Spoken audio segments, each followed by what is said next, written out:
The little horse didn't believe the nonsense and just wanted to leave. When he opened the door, he was stunned by what he saw. It was a giant ship sailing in the desert. Sister Horse said it was the ghost ship, transporting the deceased to the Underworld. But before reaching the afterlife, you must undergo a trial. Before they could react, Sister Horse reached into their chest. She surprisingly pulled out 2 jade-like hearts stowed away with justice's scales and truth's words, as a heart determines a person's essence. If the scales balance at the end, their souls can enter heaven. If not, they'll be dragged off the ship by spirit. Both little horses were terrified and discussed whether to use their looks to convince Sister Horse to send them back to the living. But then, Sister Horse noticed incomplete hearts, making the scale wobble. She kindly reminded them, "This ship contains all of your memories from life. You must find the hidden secrets before reaching the Underworld to balance the scales, otherwise your souls will cease to exist." So they returned to the asylum and found each room held fragments of their past. Suddenly, they heard a boy calling for help from the next room. A boy rushed in and found it was a memory from Little Horse's childhood. Little Horse led his brother into a cave and encountered a flash flood. Only Little Horse escaped. His brother died inside. Since then, Mom blamed Little Horse for his brother's death, often berating and hitting him at slightest misstep. Over time, Little Horse developed a second personality, fantasizing about living in a happy family. And that was why.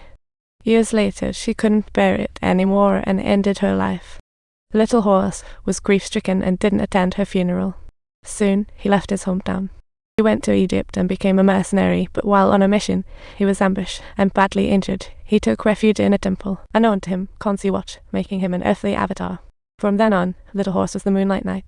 Hawaii was astonished by the memories. Suddenly, they heard Sister Horse and ran back to the ship. Sister Horse said they neared the Underworld, but the scales were still unbalanced. Now, the spirits. Instantly, both sides brawled. The skilled Little Horse couldn't fight off multiple foes and was about to be dragged off. Hawaii, strong, desperately rushed to save Little Horse, only to be pulled down by spirits. Little Horse shouted anxiously from the ship. He could only watch Hawaii turn into a statue. Little Horse begged Sister Horse to stop, but justice was oddly balanced. Instantly, he was transported to heaven.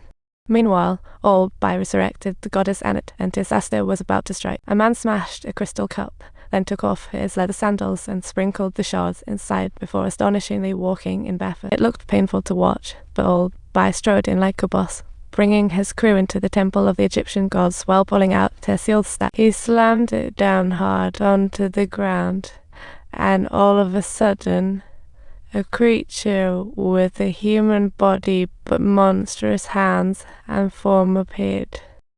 With a wave of his hand, the creature emerged Amet, goddess from ancient Egyptian legend who fed on human souls. Old Bai and his lackeys knelt, swearing loyalty to Sister Croc.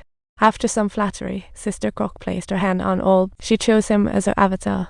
Meanwhile, Laura sneaked in and found the statue sealing the moon god Khons. Using the same method, she freed him. To stop Sister Croc, Khonsi acted, but the opponent was powerful. After a few moves, Old Bai reached the top of the pyramid, reciting a spell loudly while his staff glowed red hot. Amet's followers were summoned to start judging the crowd around them, their souls drifting out as they gathered around the pyramid. By devouring these souls, Sister Croc grew stronger and stronger, and Cairo was just the beginning. Her target was world domination. Meanwhile, Little Horse's soul arrived in heaven. Sister Horse urged him to stay, but he was torn between heaven and his brother. Little Croc resolutely chose the latter, ignoring Sister Horse's pleas, returned to the Underworld desert, and soon found solidified Awu. Little Horse sadly said, "Though heaven's beautiful, what's the point without his brother?" Hardly had he finished, his body solidified into a statue, the 2 hearts merging into one. Just then, the door opened to the living world. They instantly returned to normal, embracing excitedly. But the Underworld desert surged like a tsunami. The 2 ran toward the door as sand leopards neared. In a crisis, Sister Horse arrived, piloting the ghost ship into the sand leopards. She bought them time to escape. They slipped inside. Little Horse revived in the water, bullets popping out. Attention, all you lurking friends. Quickly stash your books. The notorious book bandit is back. You've all been dazzled by my beauty and all.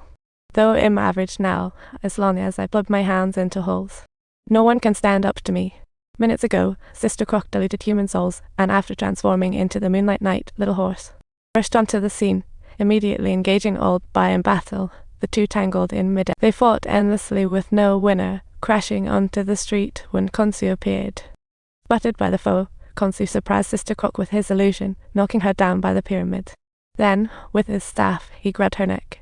As she faced imminent doom, Sister Croc panicked and begged for mercy, but Betty struck Khonsu down with the dragon's breath. Little Horse was in worse trouble, about to meet his doom Underworld by in the crucial moment, transformed Laura heroically rescued just in time.